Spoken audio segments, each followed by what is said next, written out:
Assalamualaikum warahmatullahi wabarakatuh. Selamat sore para teman-teman, sahabat religi dan sahabat Kemangi. Kabar Kemenak Pati kembali menyapa Anda di sore hari ini. Satu topik yang tentunya akan sangat menarik untuk saya bawakan di sore hari ini. Dan para pecinta Kemangi atau kabar Kemenak Pati, sore hari ini kita membahas mengenai pelayanan haji di tahun 2025. Ada satu hal yang satu spesial sore hari ini, saya bersama dengan Bapak Kepala Kantor Kementerian Agama Kabupaten Pati. Assalamualaikum Bapak Ahmad Saiku. Waalaikumsalam warahmatullahi wabarakatuh. Sebelumnya Sugeng Rawuh, Sugeng Kundur di tanah air Bapak. Ya, terima kasih. Dan tentunya oleh informasi dan juga pengalaman yang luar biasa yang sore hari ini akan kita ulas ya Bapak ya, mengenai pelayanan haji di tahun 2025, mulai dari awal pemberangkatan sampai kepulangan, walaupun juga masih ada sisa satu lagi yang belum pulang ke tanah air ya Bapak ya. Iya, masih ada 10 jamaah dari Pati itu ya. Betul sekali. Nah Bapak, yang sore hari ini saya sangat tertarik karena juga panjenengan juga sebagai petugas daerah begitu yang juga bertugas di Arab Saudi mendampingi para jamaah haji, tentunya setiap harinya bersinggungan terus bersama dengan para jamaah haji Bapak. Nah sebenarnya bagaimana layanan petugas jamaah haji selama pelaksanaan haji 2025 ini Bapak? Ya, saya sangat mengapresiasi para petugas haji, utamanya yang saya ketahui dari Kabupaten Pati ya. Jadi di Kabupaten Pati itu petugasnya yang 8 itu petugas kloter, ada dari Kementerian Agama Pati, kemudian petugas daerah itu ada 11 orang itu ya. Alhamdulillah saya mengalami langsung itu ya, pelayanan yang diberikan oleh petugas kepada jamaah haji kita luar biasa Pak. Jadi hampir tidak pernah kenal itu malam, itu siang. Jadi layanan kami untuk jamaah haji itu tidak terbatas waktu. Benar-benar prima begitu. Ya, betul-betul saya layani 24 jam. Itu Jadi layanan kami. Tentunya apa ya namanya pelayanan kan itu ada plusnya, ada minusnya juga. Tapi juga yang namanya haji setiap tahun itu kan ada yang namanya seperti itu Bapak ya. Ada kekurangan dan tentunya perbaikan-perbaikan juga terus diupayakan seperti itu.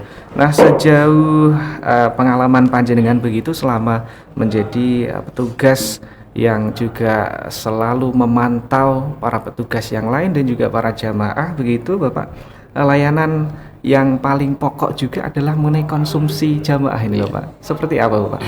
Jadi layanan bagi jamaah haji itu memang tidak hanya konsumsi ya Pak ya. Jadi ada layanan transportasi, ada layanan konsumsi, termasuk akomodasi ataupun hotelnya. Dan saya menyimpulkan itu ya, menyimpulkan bahwasanya semua layanan itu, layanan konsumsi dalam hal ini catering, itu saya kira tidak ada masalah Pak. Tidak ada masalah dari ketepatan waktu, juga tidak ada masalah. Kemudian dari segi menu, alhamdulillah setiap hari juga berganti-ganti menunya. Sesuai dengan selera masyarakat kita Pak? Ya, yang namanya selera itu memang terus terang itu ya, tidak bisa apa itu semua orang kemudian terpuaskan dengan layanan catering itu, saya kira tidak seperti itu ya. Tapi alhamdulillah standar layanan yang kami alami itu sudah standar banget itu ya. Menurut kami tidak ada masalah itu ya. Itu artinya memang secara garis besar, secara umum pelayanan khususnya dalam segi konsumsi, makanan, catering itu memang betul-betul prima dan tidak ada keluhan-keluhan yang katakanlah berarti begitu Bapak ya. Jadi memang terus terang itu ada satu kali ya, setelah Armusna itu ada satu kali di kloter 51 itu ya. Memang telat makan ya. Kenapa ini Pak? Ya, jadi dari pagi itu ditunggu kok tidak ada apa itu kiriman catering dan lain sebagainya. Itu kemudian paginya itu ya sekitar jam 7 lebih itu kemudian dari pihak penyedia layanan itu sudah menginformasikan itu. Kalau hari ini itu mohon maaf sekali nanti terlambat itu ya. Dan keterlambatan itu sudah diadakan kompensasi itu. yaitu 25 real kalau tidak salah. Itu jamaah diberikan kompensasi 25 real itu berjamaah, dan sorenya sudah tidak ada masalah sampai awal mulai datang ke Mekah, kemudian akhir pulang ke Mekah, pulang dari Madinah, saya kira tidak ada permasalahan. Nah, kompensasi yang bentuk uang ini tadi berarti dibelikan makanan sendiri? Ya, diberikan makanan sendiri, dan itu tidak hanya dari Pati saja, tapi hotel di sekitar itu juga demikian. Itu karena memang layanannya agak terlambat gitu ya. Cuma satu kali ya? Cuma satu kali selama 43 hari. Ya, 42 hari itu ya. Oke, karena memang kalau kita mencari kesempurnaan, harapannya bisa sempurna dan tidak ada kekurangan sama sekali. Dan ya lagi-lagi yang namanya pelayanan, walaupun kita sudah berusaha maksimal, tapi tentu masih ada 1-2 hal yang perlu perbaikan, Bapak ya. Ya. Nah, kemudian ini yang sering kali setiap tahun itu yang namanya jamaah kan banyak diantaranya yang sudah lansia begitu, Bapak ya. Ini kan tentu perlu penanganan yang ekstra. Bagaimana petugas menyikapi ini? Jadi begini, jamaah yang lansia itu memang dari daerah itu sudah dibekali surat pernyataan. Ini berangkat tapi harus ada pendampingnya. Ya.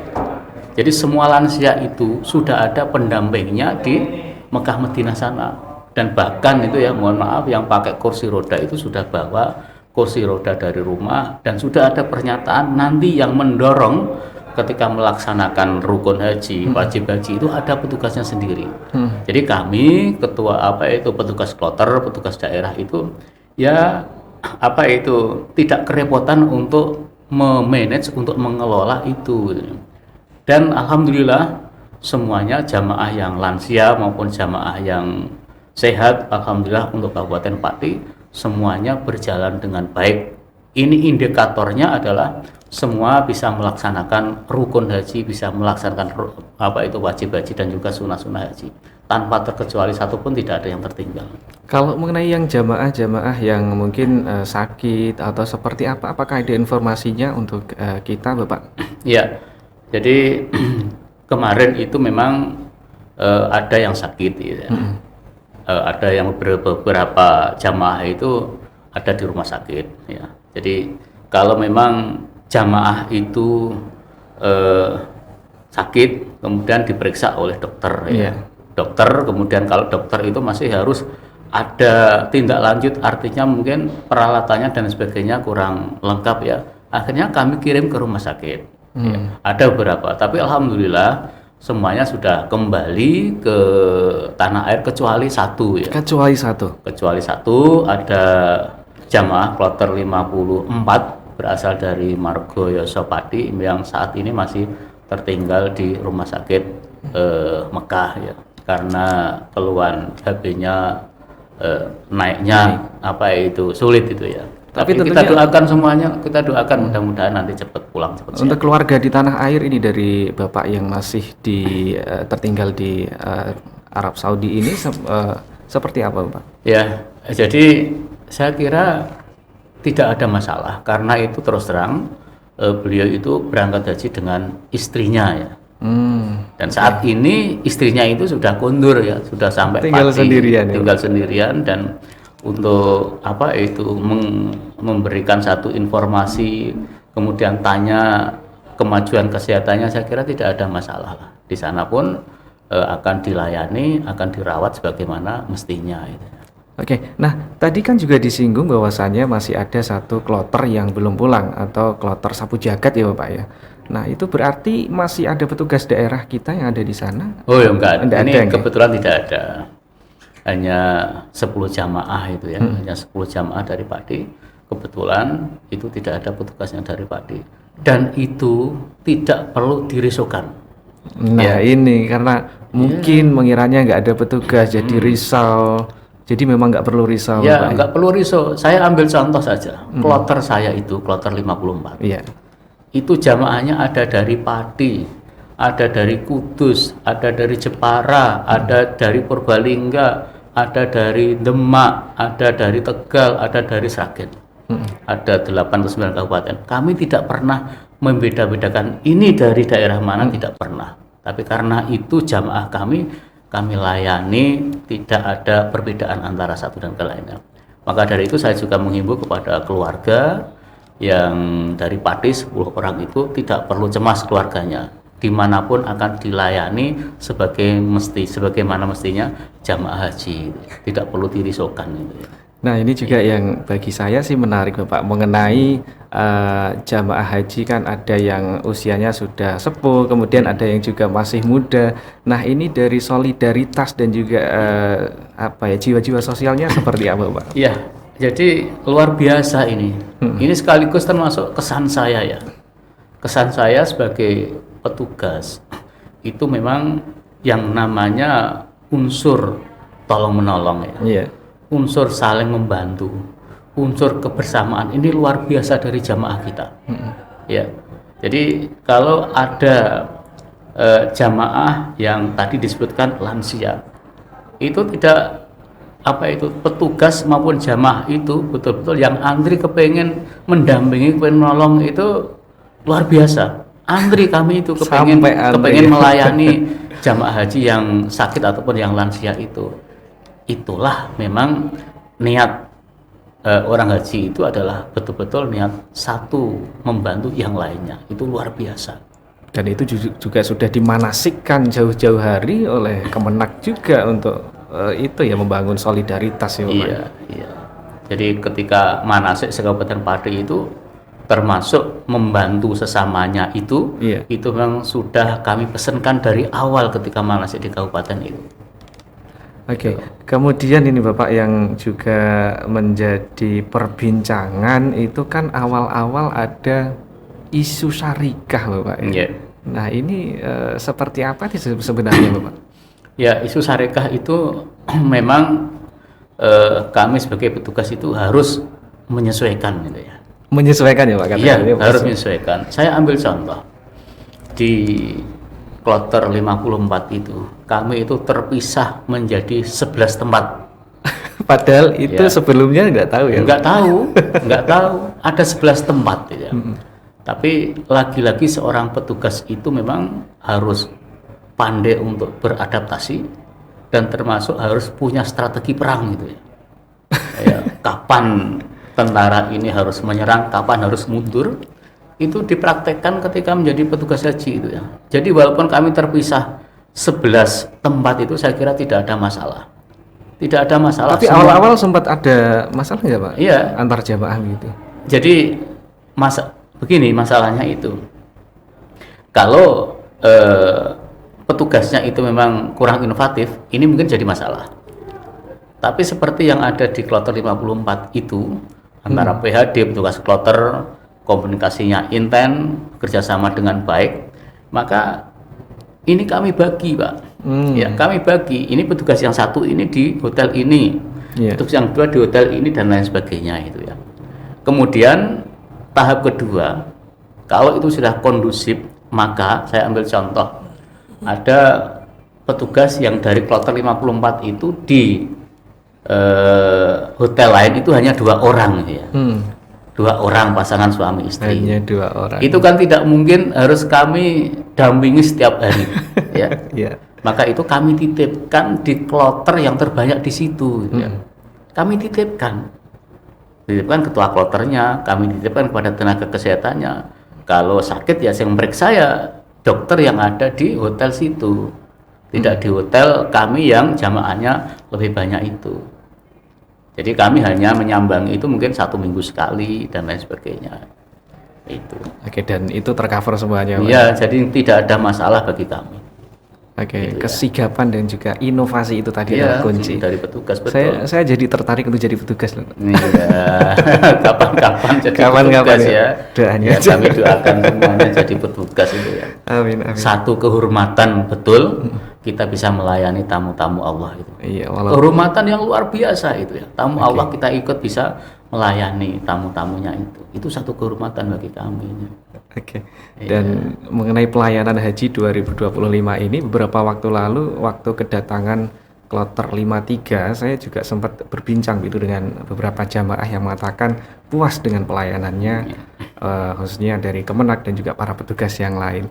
Tentu ini kan juga satu indikasi positif bahwasannya dengan inovasi yang tadi jenengan sebutkan itu juga bisa memberi kepuasan tersendiri, walaupun juga mungkin sebenarnya ada satu dua kekurangan, tapi itu termaafkan dan juga apa yang dimaklumi begitu Pak ya.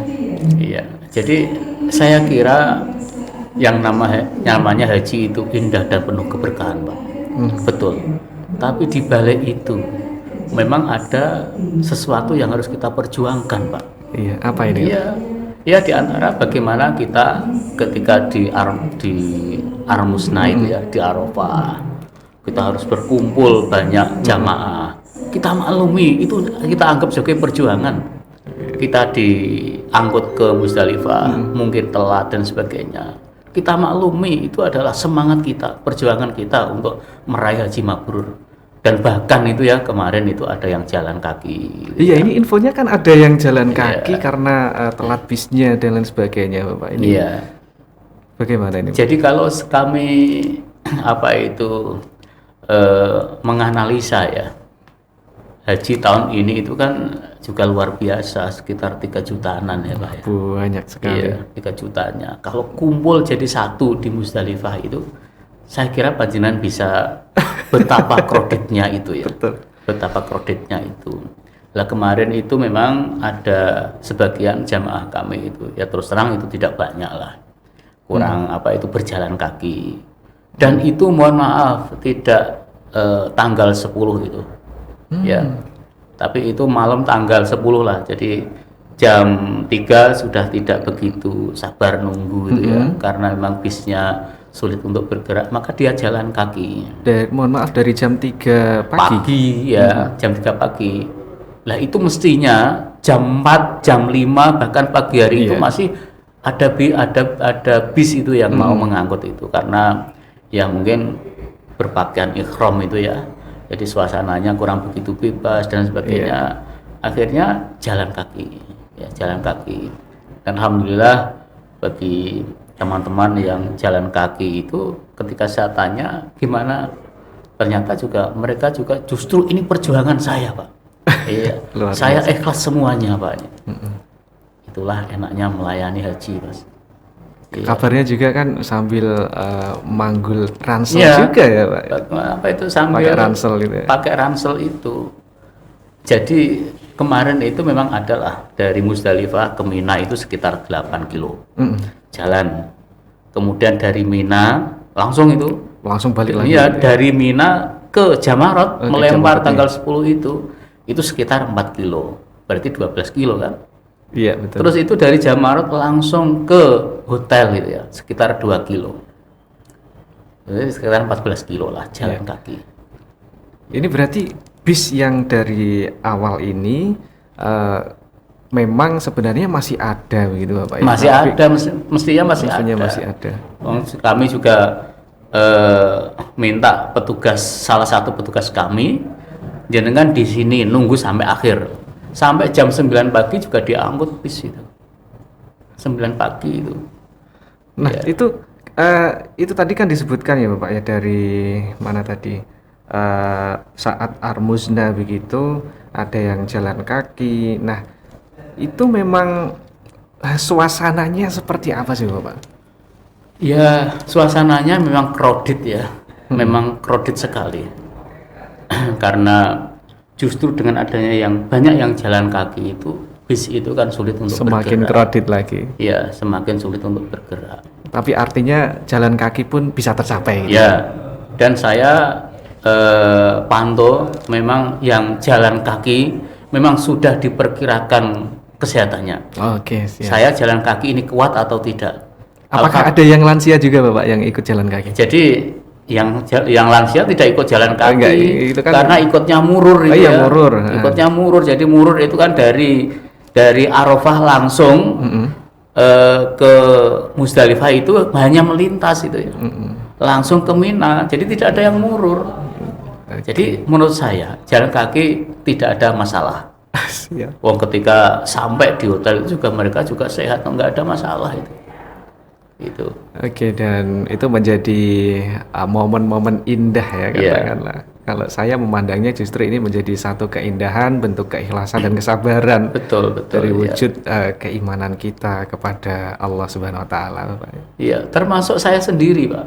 Kalau mungkin Gimana? Mas Ahmad Safiullah ini melihat kaki saya itu, kaget, Pak. Kaki saya ini pecah-pecah semuanya, Pak. Ya karena harus kerap jalan kaki siang hari. Iya, dengan suhu yang cukup suhu ekstrim ya. yang ekstrim itu kaki saya ini pecah semuanya. Tapi mohon maaf di balik itu saya punya kepuasan sendiri. Saya bisa melayani tamu-tamu Allah itu. Itu. Dan itu kesan positif yang akan diingat terus, Pak. Ya. Dan alhamdulillah hampir tidak ada jamaah itu yang gerundel itu ya, atau menggerutu menghadapi situasi yang seperti itu. Tapi mereka justru semangat sekali itu. Ini yang betul-betul kami memberikan apresiasi pada jamaah. Kemudian nih Bapak, yang masih menjadi satu tanggung jawab kita juga kan mengenai penjemputan di kloter terakhir. Nah, ini persiapannya adakah persiapan khusus atau seperti apa, Bapak? Ya, jadi kita itu bekerja sesuai dengan SOP ya. Iya. Sesuai dengan SOP. Jadi kalau penjemputan ke asrama haji atau ke debarkasi itu ya, itu adalah tanggung jawab pemerintah daerah. Oke. Ya, jadi alhamdulillah kami dibantu oleh pemerintah daerah untuk pengantaran dan penjemputan itu. Nanti penjemputan pun kami akan bekerjasama dengan pemerintah daerah, dalam hal ini Kesra, dan ini sudah kami persiapkan. 10 orang nanti akan kami jemput itu ya. Iya. Nggak pulang sendiri ya, Pak? Enggak pulang, enggak. Tetap dijemput. Uang apa itu berangkatnya kami antar dengan baik, dengan SOP yang baik. Saya kira kepulangannya pun justru malah lebih baik dari. Jadi lagi-lagi keluarga nggak usah khawatir, pasti dijemput dan sampai rumah gitu. Ya, pokoknya kami jemput sampai Kementerian Agama lah. Bahkan kemarin-kemarin juga waktu penjemputan di kloter-kloter awal itu kan juga pemerintah daerah luar biasa intens memantau, kemudian juga sambutannya luar biasa loh Bapak. Utamanya dari Bapak Bupati juga dan jajarannya yang juga menyiapkan penyambutan-penyambutan yang luar biasa Bapak. Iya. Nah, kemudian Bapak, ini yang terakhir barangkali di sore hari ini pesan-pesannya panjenengan untuk para jamaah haji yang sudah pulang ke tanah air seperti apa, monggo? Ya, jadi saya hanya berpesan ya kepada sahabat-sahabat jamaah haji yang sudah pulang, sudah kuntur ke tanah air, utamanya di Pati, bahwa haji itu sudah kita lalui dengan baik, Pak. Ya. Inti haji itu adalah di Armusna, sudah kita lakukan dengan sebaik-baiknya. Kita bersyukur kepada Allah Subhanahu wa taala atas kesempatan kita termasuk dipilih menjadi tamu-tamu Allah tahun 2025 ini. Kami punya kesempatan itu, dan yang kedua, kami bersyukur karena kami diberikan kekuatan untuk bisa melaksanakan haji ini dengan sebaik-baiknya. Maka langkah yang selanjutnya adalah kita berprasangka baik kepada Allah dan berharap bahwasanya haji kami menjadi haji yang ber. Amin, amin. Dosa kami diampuni oleh Allah Subhanahu wa taala. Dan semua permohonan doa kami dikabulkan. Oke. Itu. Kemudian yang selanjutnya saya hanya berpesan, Pak, mengajak semua jamaah, kalau kita sudah haji dengan baik-baik, sebaik-baik haji. Kemudian hadis Nabi itu kan, man haja falam yarfus walam yafsud kharaja kayame waladatuhu ummu. Bahwasanya orang yang haji dengan tidak rofas, tidak fusuk, sama halnya bayi yang baru keluar dari kandungan seorang ibu. Itu artinya apa? Mereka tidak punya noda. Maka tanggung jawab kita, tugas kita itu adalah kita melestarikan haji ini sebagai haji mabrur sepanjang umur. Dan saya juga berpesan, ayo kita berupaya, berkomitmen dalam mindset kita bagaimana supaya haji yang telah kita peroleh ini bisa sampai seumur hidup kita. Tentunya adalah jangan sampai kita melakukan ataupun terjerumus kepada kemaksiatan dan dosa. Itu kata kuncinya adalah itu. Mabrur sepanjang umurnya. Betul, mabrur sepanjang umur itu. Dan harapan kami bagi jamaah yang sudah pulang dari haji itu saat ini itu memang betul-betul harus apa yang namanya sabda Nabi itu kan it'amu ta'am itu ya, dan yang kedua adalah tibul kalam itu ya.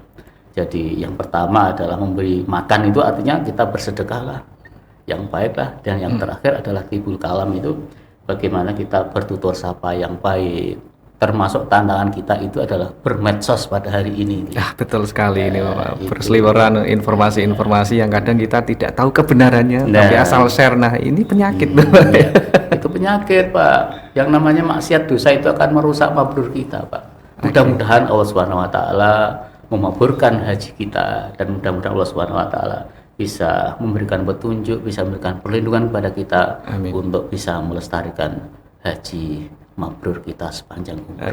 Dan juga mohon doanya dong Pak untuk saya dan juga teman-teman yang belum naik haji ini Pak. Iya, kami doakan semuanya bagi yang belum naik haji, mudah-mudahan Allah Subhanahu wa taala segera untuk memanggil kita. Amin amin ya rabbal alamin. Matur suwun sangat Mas G. Iya, saya juga terima kasih banyak Bapak. Ini kali pertama saya satu frame dengan panjenengan di podcast Kemangi yang kembali menyapa para pecintanya Bapak, karena informasi-informasi ini tentu akan sangat penting untuk para pemirsa Kemangi atau kabar Kemenak Padi ini. Terima kasih Bapak. Nggih, sama-sama Mas. Terima kasih. Assalamualaikum. Waalaikumsalam warahmatullahi wabarakatuh. Ya, sahabat religi dan juga sahabat Kemangi, demikian perbincangan kami yang sangat menarik ini harus usai. Namun jangan khawatir, tentu masih ada banyak sekali topik-topik yang akan selalu kami hantarkan untuk Anda. Tentunya hanya di Kemangi, kabar Kemenak Padi. Akhirnya saya Ovi pamit undur diri. Wassalamualaikum warahmatullahi wabarakatuh.